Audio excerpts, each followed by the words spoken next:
Lena from Brett Lena's Healthy Gourmet Bits. Fran Barron from Littleton, Colorado wants to know what she can do with her loaf pan. So today I'm going to make, I like to call my special pumpkin bread. So we're gonna make that in our loaf pan here, which I already have greased up. So we're gonna start with coconut oil. I love coconut oil, so I'm gonna use a half a cup of that. I'm gonna add that to my bowl. And then we're gonna take a 1/4 cup coconut sugar.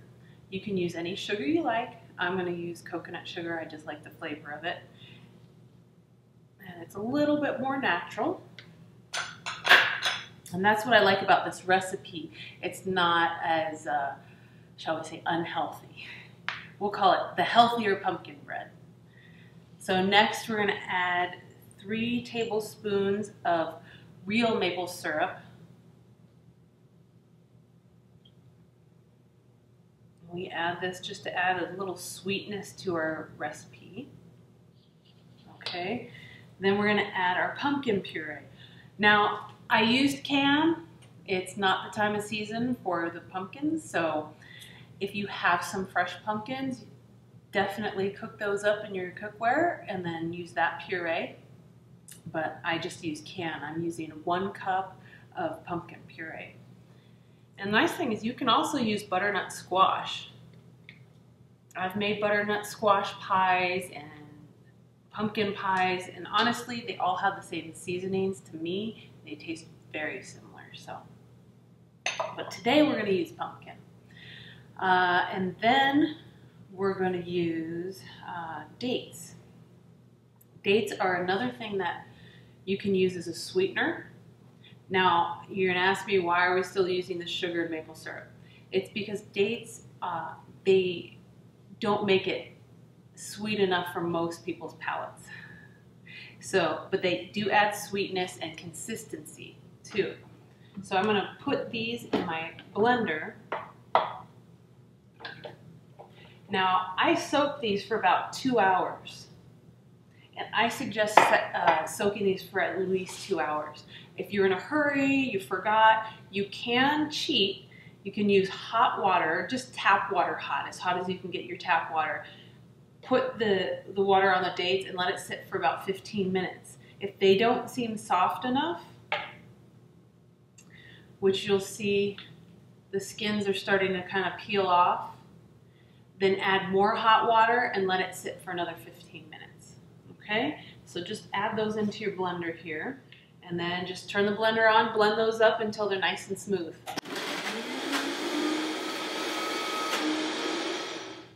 Now those are all done.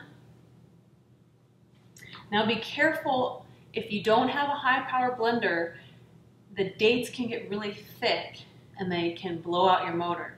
So just watch it. You may have to turn your blender off every few minutes. Take a scraper, scrape down the sides, and then blend it again until it's all nice and blended up, okay?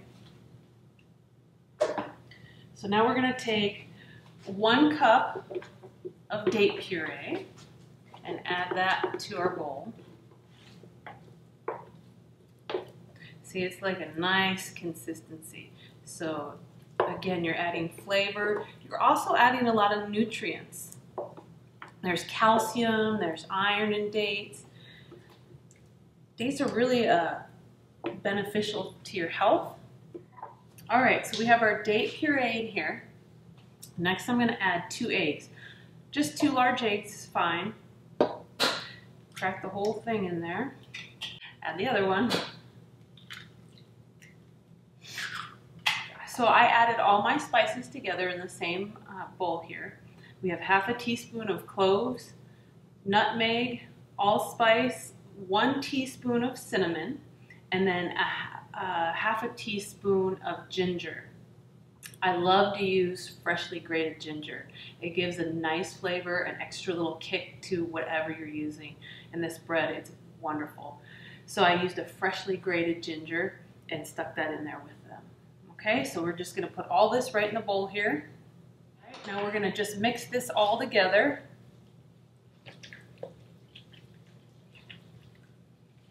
Make sure we combine all our ingredients. And you could put this in the blender too, or a Cuisinart, but I think it's a nice workout. All right, so now we have all our wet ingredients in there. We're gonna put in our flour. I know you've heard me say it a ton of times, but I love my almond meal flour. It's almond meal or almond flour, same thing. So I'm gonna put a cup of almond flour, and I'm gonna do a half a cup of quinoa flour. No particular reason, I just have some extra quinoa flour, so I'm gonna do a half a cup of that.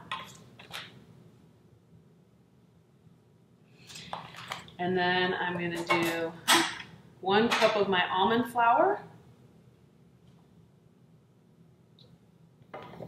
All right, and then I have a 1/4 teaspoon of baking powder and a 1/2 teaspoon of baking soda, and I'm gonna add that right in on top of my flour. And lastly, I'm gonna add a pinch of salt. All right, and then we just mix that all together.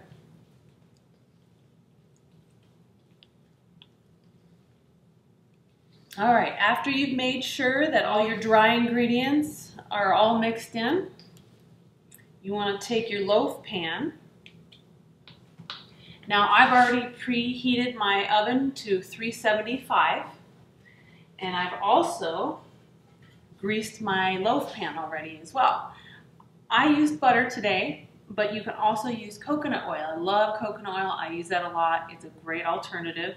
Just a thin little coat on your pan. Now I'm going to take my batter here and just mix it in here. Put it in your loaf pan. Now since we're using the almond meal, we're not going to get quite the rise we will out of regular all-purpose flour.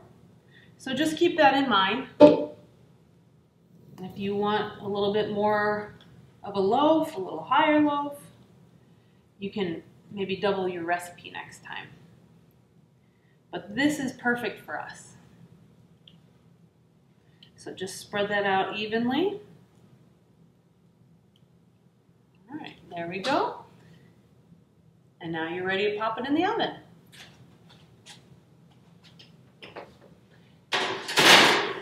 So I'm going to stick this in the oven, and I'm going to set my timer for 30 minutes.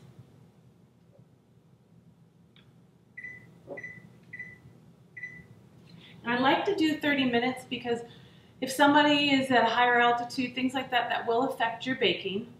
So start at 30 minutes and then check on it. You just want to take it out, poke it with a toothpick. If it comes clean, you're good. If it's not, then you want to stick it back in the oven and cook for another about 15 minutes. 45 minutes, about a good time. All right, so our pumpkin bread is done. I've had it in for about 45 minutes. So I'm going to take this guy out.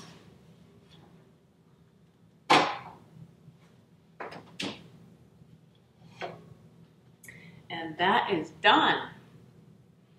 It smells so good. I can't wait to cut into this.